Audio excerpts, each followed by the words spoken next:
Se você caiu aqui nesse vídeo, você provavelmente está com vontade de aprender essa ferramenta maravilhosa aqui e para variar você não sabe muito bem aí por onde começar. Afinal de contas, o tarô ele pode ser bastante complexo e se a gente não tiver referência, a gente fica perdido mesmo. É o seu caso? Bom, se for o seu caso, chegou o seu momento, porque nesse vídeo aqui eu separei 10 dicas muito valiosas para você iniciar os seus estudos na arte do tarô.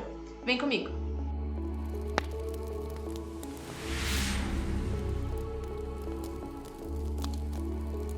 Olá, meu nome é Verônica, eu sou taróloga e criadora do Lamparina Tarô e eu te mostro como utilizar o tarô para você ter mais poder sobre a sua própria vida. Então já deixa esse like nesse vídeo aqui, já me segue, ativa o sininho para ficar por dentro de todos os conteúdos que eu vou soltar aqui no canal e não se esquece de me seguir nas minhas redes sociais também, @LamparinaTarô, tanto no Instagram, quanto no Facebook, quanto no TikTok. Dica número 1. Comece os seus estudos pelos arcanos maiores. Como eu já comentei várias vezes aqui no canal, o tarô é um baralho que tem 78 cartas e ele é dividido entre 22 arcanos maiores e as outras 56 cartas restantes são os arcanos menores. A gente recomenda, nós tarólogos, quem já estuda tarô há um tempo, recomenda que o estudo seja feito a partir dos arcanos maiores, porque os arcanos maiores eles representam as principais reflexões e arquétipos da jornada humana e eles abordam ali questões fundamentais para a vida. Então, quando você começa pelos 22 arcanos maiores, você tem acesso a essa base bem complexa, bem interessante para você começar a compreender o sistema do tarô. Além disso, a sequência numérica das cartas dos arcanos maiores, 0, 1, 2, 3 até o 21, ela pode ser vista como uma narrativa ou uma jornada simbólica. Então, se você começar estudando o tarô por essa narrativa, fica mais fácil de você entender a progressão das cartas e relacionar elas entre si na hora que você está lendo para você ou para alguma outra pessoa. Também do ponto de vista do autoconhecimento, os arcanos maiores eles exploram temas mais profundos, e quando a gente estuda eles, a gente acaba ali se conectando com as cartas e eles acabam oferecendo uma oportunidade de você refletir sobre a sua própria jornada quando você estuda as cartas, porque você eventualmente se relaciona com elas, entende onde que você tá, para onde que você vai muitas vezes, as etapas que você já passou na sua vida. Então isso pode promover um crescimento pessoal muito grande e muito significativo. Dica número 2. Estude no máximo uma carta por dia. Por que eu tô falando isso? Cada carta do tarô, gente, é um universo muito grande, muito vasto de símbolos e de informações. Se você estudar mais que uma carta por dia, isso pode fazer com que você não consiga absorver muito bem o significado das cartas, o símbolo, e esse universo vasto que cada uma é. Isso pode fazer com que você se confunda, você acabe não avançando nos estudos e acabe frustrado no fim. Então vai por mim que faz toda a diferença você estudar uma carta por dia. Lembra que se você não quiser estudar uma por dia e se você quiser ter um intervalo maior entre uma carta e a outra, não tem problema nenhum. Na verdade é até melhor porque você consegue refletir mais sobre cada carta. Mas se você quiser ir um pouquinho mais rápido ali, ser um pouquinho mais veloz nos seus estudos, uma carta por dia é o suficiente. Se você fizer mais do que isso, você pode acabar se confundindo. E para você não se frustrar no final, foca em uma por dia. Dica número 3, não tente decorar as cartas. Vai por mim, decorar as cartas ou tentar decorar as cartas não vai te ajudar em nada e vai inclusive te atrasar nos estudos. Eu sei que parece ser algo que você precisa decorar, porque afinal de contas são 78 cartas e pode até dar um pouco de pânico ali, meu Deus, eu preciso saber as 78 cartas, eu preciso decorar todas. Não é bem por aí, tá? É só você pegar como exemplo a sua época de escola, ou de faculdade, enfim, não sei quantos anos você tem. Mas é só você pegar aí essa época dos seus estudos e você pensar, o que você decorou, você lembra até hoje? Muito provavelmente não. Então decorar realmente não vai te ajudar. E se tem alguma coisa dessa época que você lembra até hoje, muito provavelmente é porque você compreendeu aquilo, você entendeu aquilo e não que você decorou. É por isso que informações que a gente estuda e entende, elas ficam fixadas. Com o tarô não é diferente. Então não é pelo caminho da decoreba, vai por mim. Dica número 4. Relacione as cartas com a sua vida. Procure relacionar as cartas com o seu dia a dia, algum livro que você leu ou que você está lendo, alguma série, algum filme que você está acompanhando, está assistindo, pessoas que você conhece, comportamentos ali que você consegue identificar. Tudo isso, quando você faz, aliado ao estudo do tarô, faz com que você consiga fazer essa relação associativa e fica mais fácil de você compreender as mensagens da carta e de memorizar elas. Isso vai prevenir que você fique decorando e, na verdade, vai fazer com que você entenda por onde que é, aquela carta é daquele jeito, se comporta de tal forma, se assemelha àquele filme que eu assisti, tem essa proposta de conselho. Tudo isso vai te ajudar. Então, não ache que o estudo do tarô é algo desconectado com a sua realidade, com o seu dia a dia. Muito pelo contrário, ele está muito mais presente aí nos seus momentos do que você imagina. Então faça essa associação que eu tenho certeza que vai te ajudar. Dica número 5. Não subestime as imagens.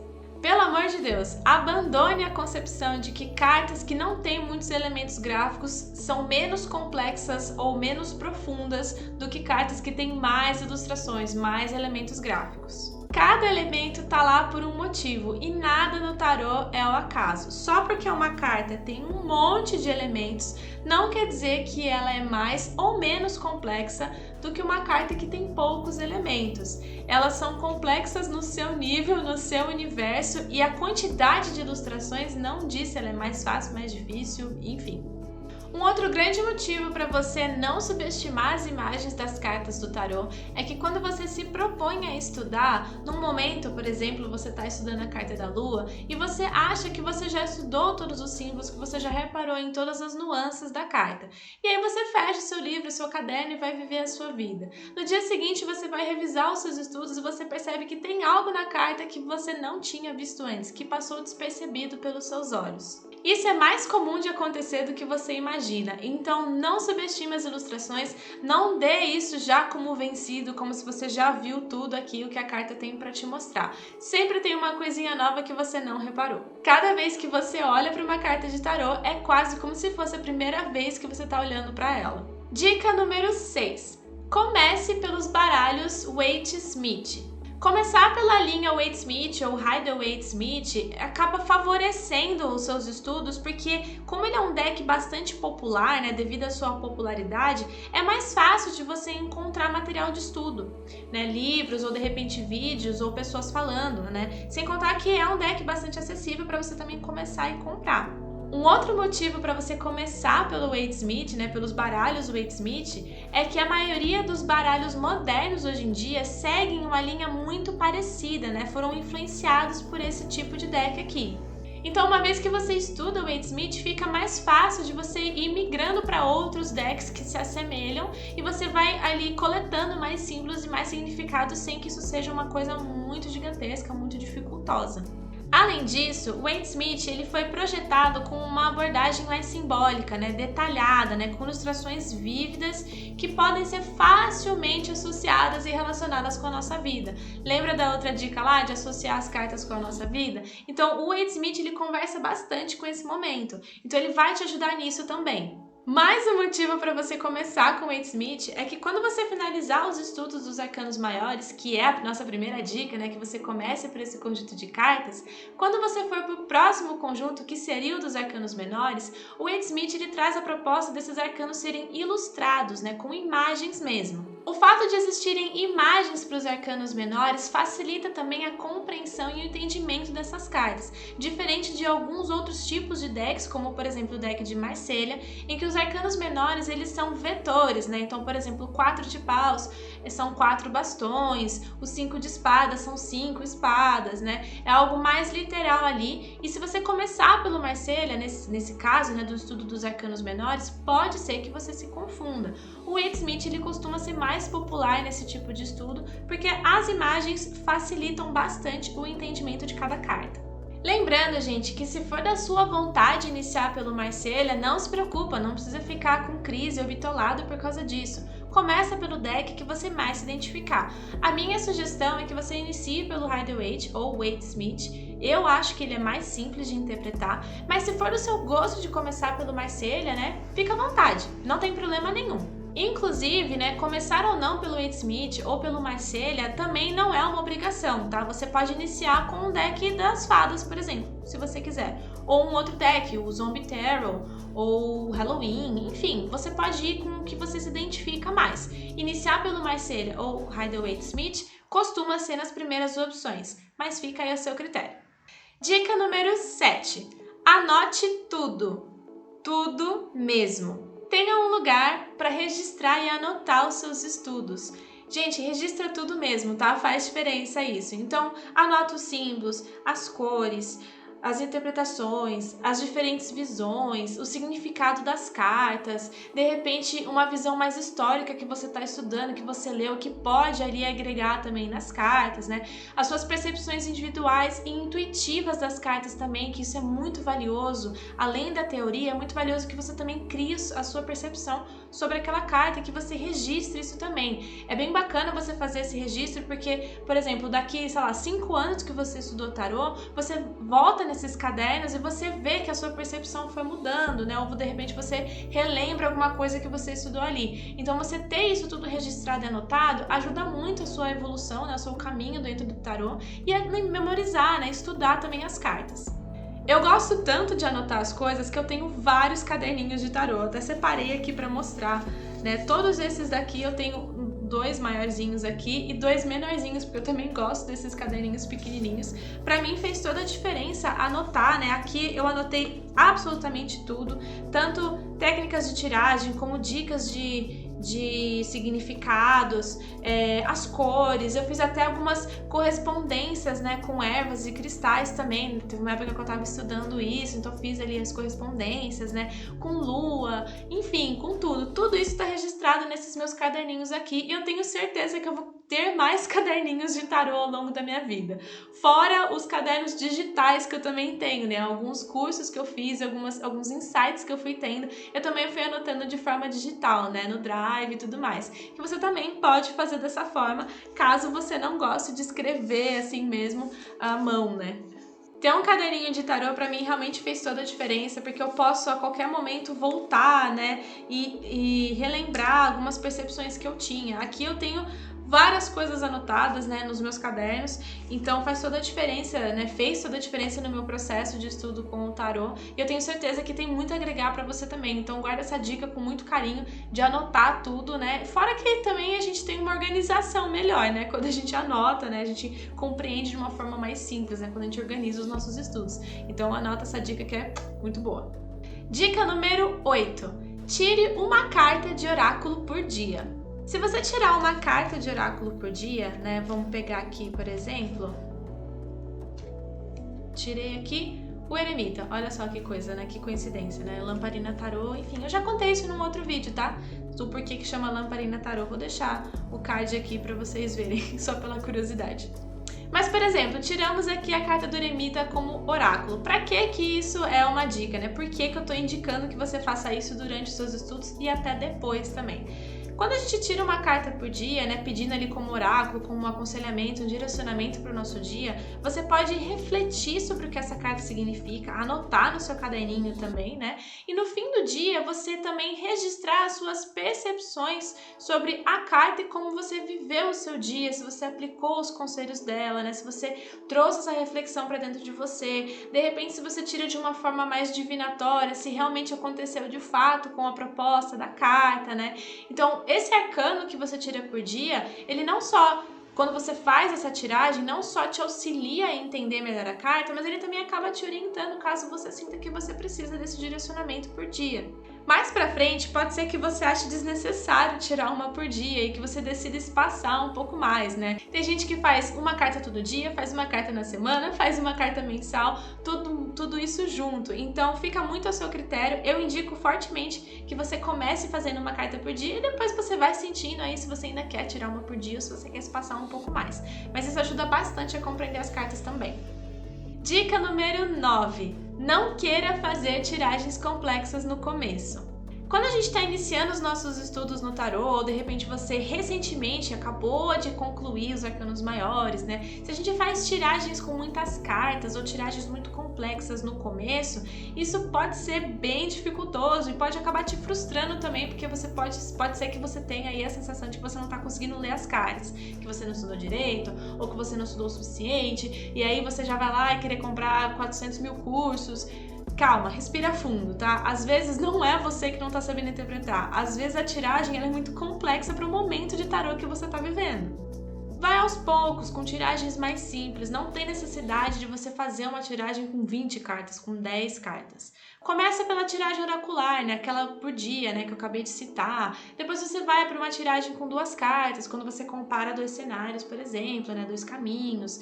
Ou quando você vê um lado positivo e negativo de uma situação, né? E assim você vai aumentando a quantidade de cartas conforme a sua necessidade e aos poucos, né? Vai experimentando, vai ali dando passinhos pequenininhos com relação às tiragens.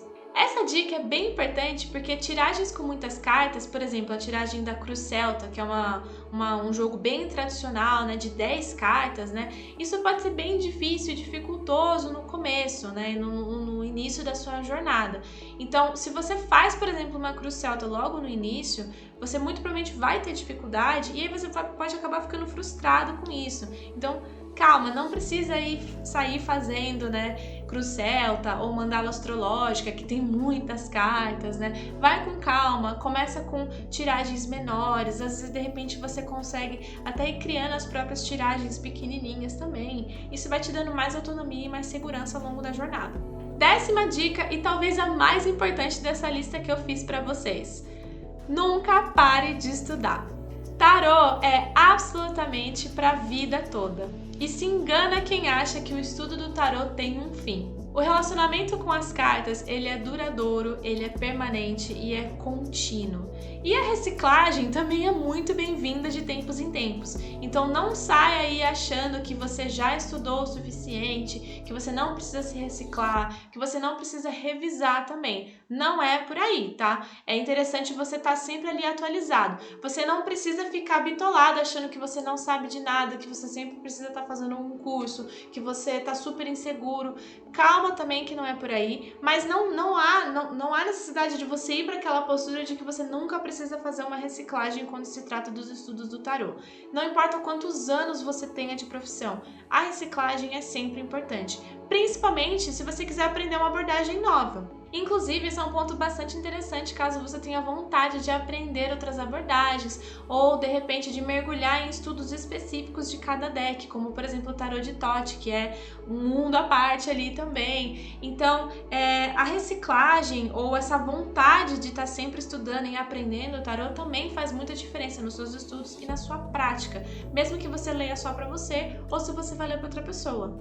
Então, não ache que você um dia vai parar de estudar o tarô, né? No sentido de que você já terminou, que você já esgotou. Se um dia você quiser parar de estudar o tarô porque você quis parar, não quer mais saber, aí é um cenário. Mas no sentido de que você achar que você já esgotou as cartas, que você não tem mais nada para aprender sobre tarô, desconfie, porque realmente não é bem assim. O tarô, ele reflete a nossa vida, tenha isso em mente. Então você não precisa se cobrar também, querendo fazer todos os cursos do mundo, ler todos os livros de uma vez, mas é importante que você se mantenha ali numa posição em que é importante você estar sempre antenado, você estar sempre ali revendo materiais, né, olhando ali os seus estudos ou aprendendo coisas novas ou se reciclando também. Você só tem a ganhar com isso.